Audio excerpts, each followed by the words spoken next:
hayyoota waliif dhaame falmiin kan dhumaati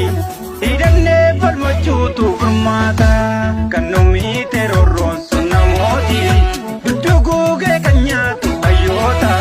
waliif dhaame falmiin kan dhumaati hidhannee falmachuutu furmaata waliif dhaame falmiin kan dhumaati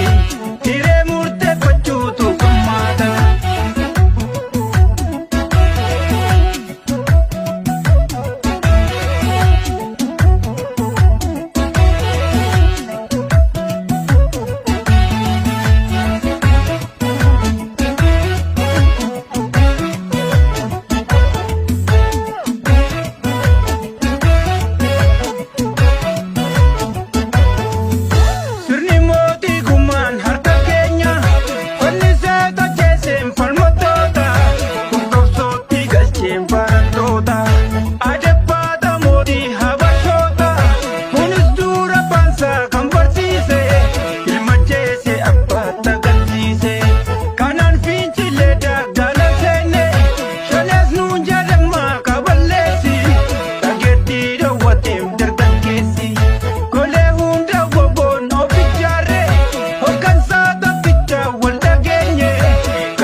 Kona ya joroko godang gama lavamba atun chamadana godang gama lavamba atume kotana wadu kabna ya komoko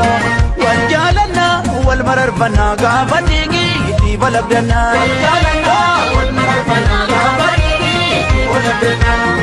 kotin kona ya joroko godang gama lavamba atun chamadana godang gama lavamba atume kotana wadu kabna ya komoko wal jalana wal mararfana gabadigi di balabdana jalana wal mararfana gabadigi wallo wallo wallo wallo wallo wallo sabi wallo jama zakali me tukilali akaliyan akuma komo walirani swagarta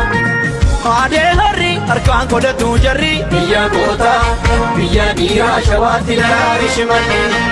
jaamaa sagaalii meetu kilaali akka hiriyaan akkuma qomoo walirraa deessu agarta.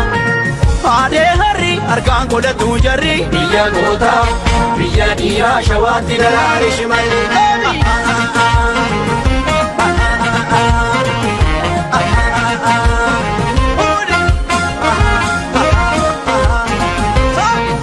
Ya jorro koti jibi charvaza lejisu koti jibi charvaza lejisu loliya kero loli suma galami lelisu loli gamesu loro debisu koti ya jorro koti jibi charvaza lejisu koti jibi charvaza lejisu loliya kero loli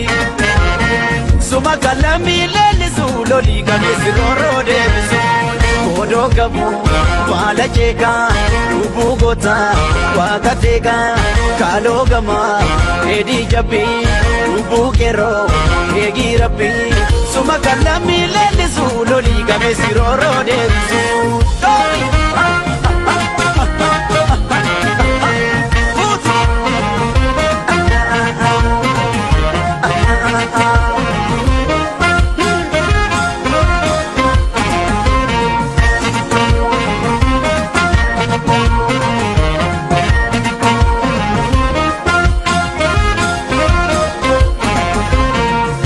Kona ya joroko godaan gama lafaan baatu fincaama dannaa godaan gama lafaan baatu milkootannaa waluu qabnaa yaa komoko wal jaalannaa wal mararfannaa gaafa dhiigii itti wal abdannaa wal jaalannaa wal mararfannaa gaafa dhiigii itti wal abdannaa.